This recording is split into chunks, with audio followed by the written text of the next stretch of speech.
Hello, friends. We are now live. It's Friday, so you know what day it is, what time it is. It is happy hour on the East Coast, which means it's time for Margaritas with Marguerita Cheng, CFP Pro.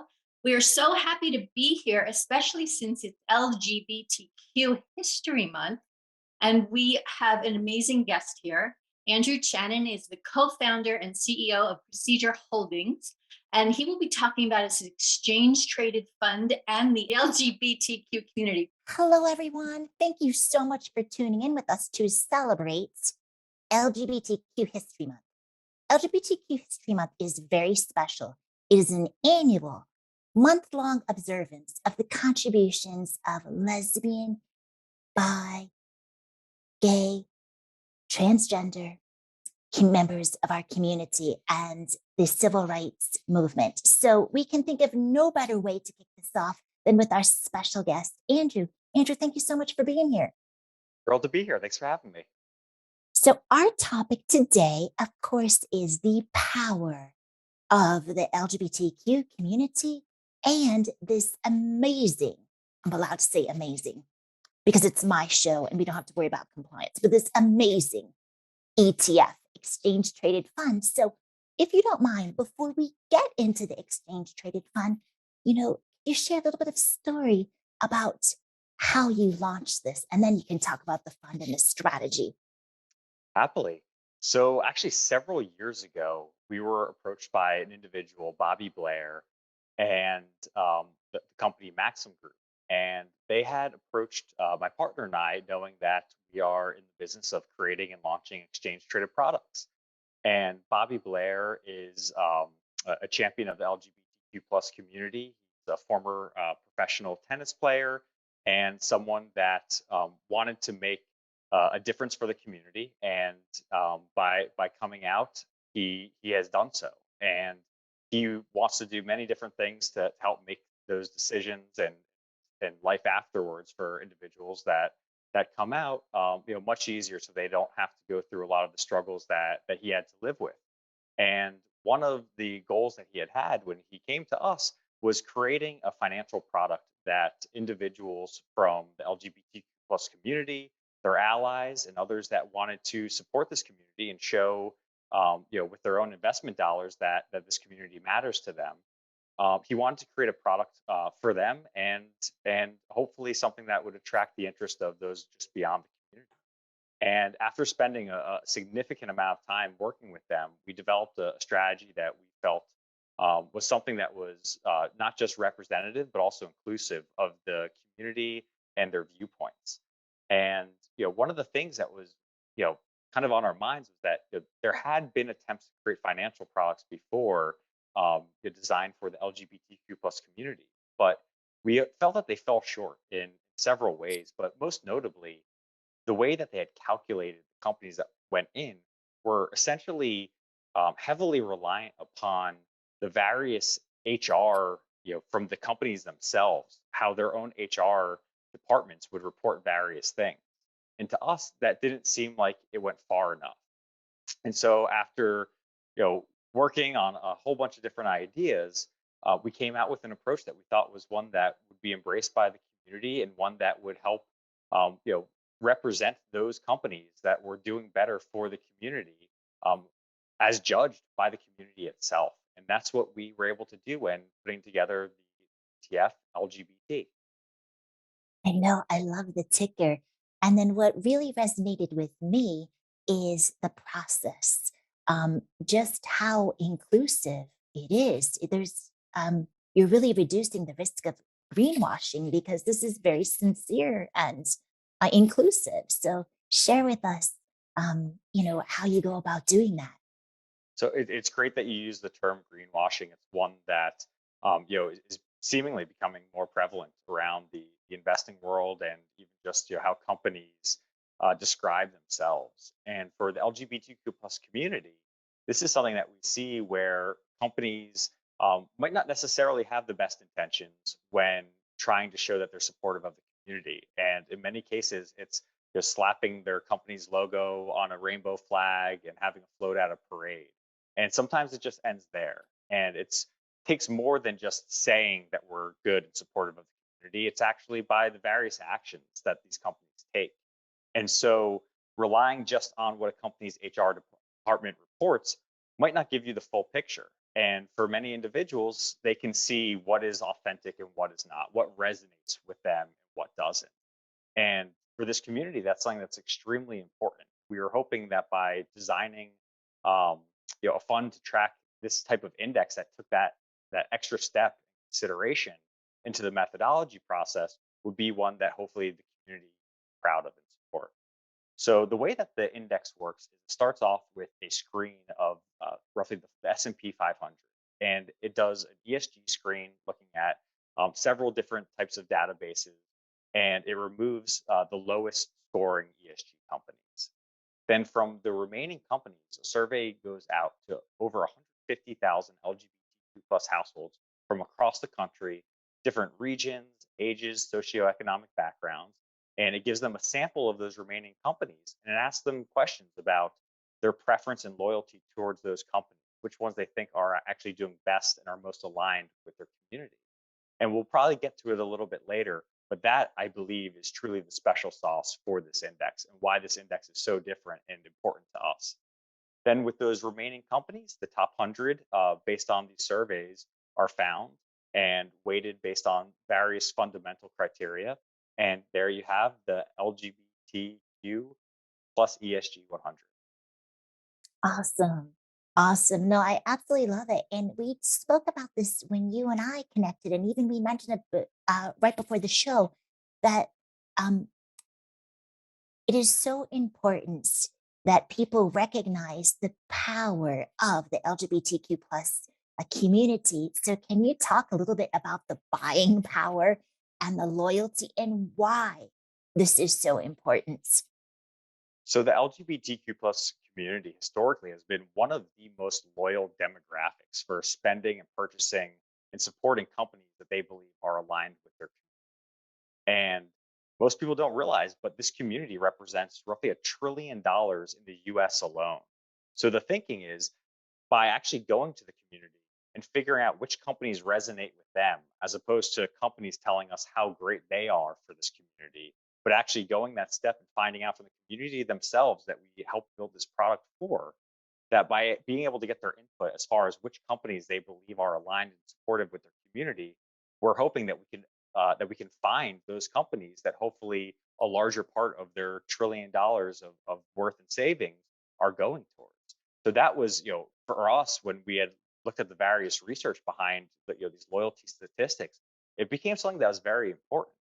And then, beyond that, as far as just investing in these companies that resonate with the community and being supportive and aligned, it's not just necessarily that maybe because their company does this that they'll have the best price performance.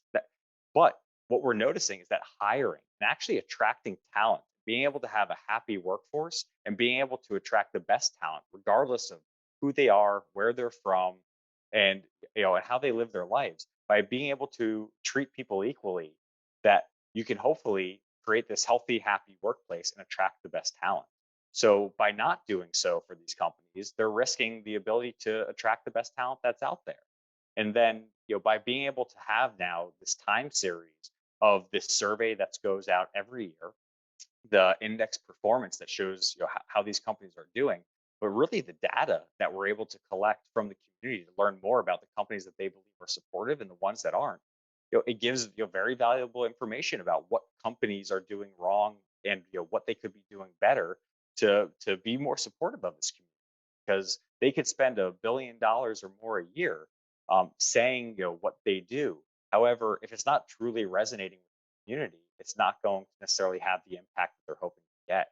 So the hopes are that by being able to track this over time, hopefully that the scores and the rankings that we see from these companies will go up, because they want to be supportive, because they realize that this is an important community, not just because we need to single out and benefit this community over others, but that by benefiting all communities equally, that this is something that hopefully could be beneficial for companies for the long term and create a much more sustainable, happy work environment for these companies. So there's a lot of things that we certainly hope to see. And then ultimately, if these companies see that people are investing, with this in mind, and investing in LGBT and seeing that people actually care and they put their money where their mouth is and are investing in these companies that are supportive and aligned with this community, then maybe all these companies will try to make a bigger change because they're missing out on this opportunity to do the right thing in the first place. But maybe it's also going to hamper their own financials and their own well-being for a company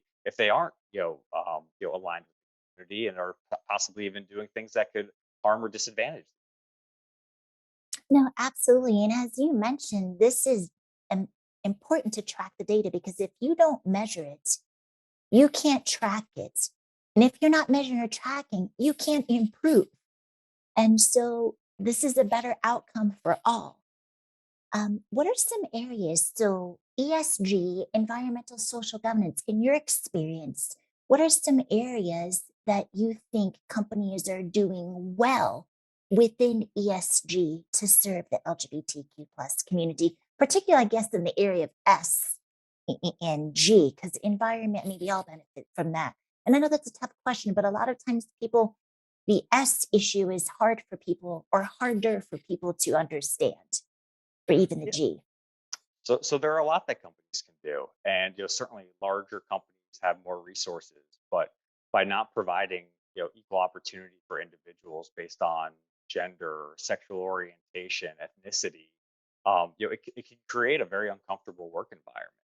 And it's not just in hiring people based on the merits of the quality of an employee that they are, but it even goes down to benefits. And some companies offer equal benefits to same-sex couples that want to have a children. And for for other companies, it could be extremely expensive for a same-sex couple to have a child. And some companies are going above and beyond to make sure that same-sex couples and non-same-sex couples are able to afford and have those same opportunities. I've also heard the story countless times where transgender individuals have extreme difficulty getting the health services that they need, and that can in some cases be a life or death decision on how someone gets treatment. And some people are forced to have to go through back alley medical practices just to get hormone treatment and medicine that they need that otherwise should just be supplied to them because it's something that this individual may need.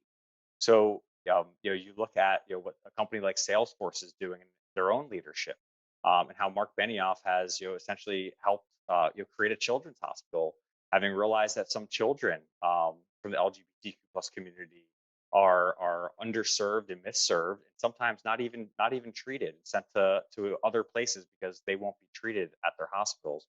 And so, some comes from the leadership, some, and an individual at top, some comes from the board, some comes from investors demanding this, and some come internally as well from employees saying, hey, we need to do better. Even if I'm not an individual in this community, my coworker over here is struggling because you're not treating them equally. Sometimes that really helps move the ball. And from this experience of creating this fund, I've heard many stories from individuals where even in the financial service industry, where originally they've created LGBTQ plus groups that would meet inside rooms and off company property just to have meetings to discuss these areas that they're being disadvantaged in, and afraid to be in their own office and let people know that they are an LGBT plus individual.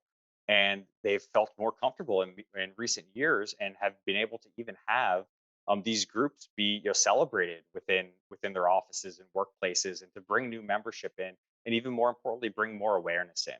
And that is how they've been able to affect change internally for some of these companies as well. No, that's truly amazing because we all have the opportunity to affect change and make the world a better place. Even some of the language we use, instead of saying maternity leave or paternity leave, parental leave, right? The words we use, the language we use. So we definitely have enjoyed having you here. Where can people learn more about the strategy and more about the funds? And how can we follow you on social? So, people wanting to learn more about LGBT can go to our website, PAL ETFS. That's PALETFS.com. LGBTQ plus 100 to learn more about .com to learn more about the index. You can certainly look up LGBTQ Loyalty Holdings, which is the company that we partnered with to launch this exciting product. Another great thing I think also to mention is how this fund and how this project has brought the LGBTQ plus community together. The board is an extremely diverse board over at LGBTQ Loyalty Holdings, and have champions of the community, including Barney Frank, who was a leader on the front lines in the political sphere, rallying for fair and equal treatment for the LGBTQ plus community.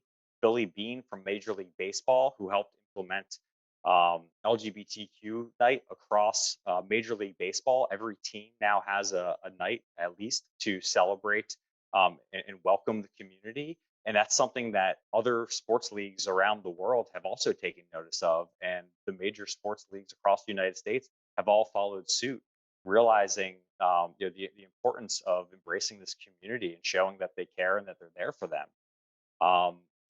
Martina Navratilova, the tennis great, one of the most successful athletes on our planet of all time, who's been a champion for the LGBTQ plus community as well, from her own touring the world and sharing her own experiences, as well as many other individuals that have brought some great change for this community. And they're not finished yet. They want to keep on making positive change. And that's what brought us all together to bring LGBT to market. Awesome. And we are so glad to have you here so that we can celebrate everything that you're doing to elevate the community and, of course, celebrate LGBTQ plus History Month. So back to you, Hope. Thank you so much, Rita. That was amazing. Andrew, what a great bunch of work you are doing there. That is going to change the world for sure. In fact, I would love to make you a cover story, this interview you've done with amazing Rita on Being Candescent magazine, our health and wellness mag, that just shares this important stuff. So I'll be in touch with you about that afterward. Rita, thank you so much for this and all of your wonderful interviews. Tell us about next week's guest. So we have Joe Allen Nicholson with University Impact. We are going to continue with the theme of ESG and impact investing. And what University Impact is they work with university students who select a project, do due diligence on impact investing all across the globe. So you don't want to miss it. You don't want to miss any of Rita's shows. 5 p.m. Eastern Time, Facebook Live, Hope Katz Gibbs. And soon, very soon, we're going to be streaming on all the other social media channels. So stay tuned for that. We'll see you next Friday. Thank you, Andrew. We'll be back in touch. Everybody have a wonderful weekend. Stay well.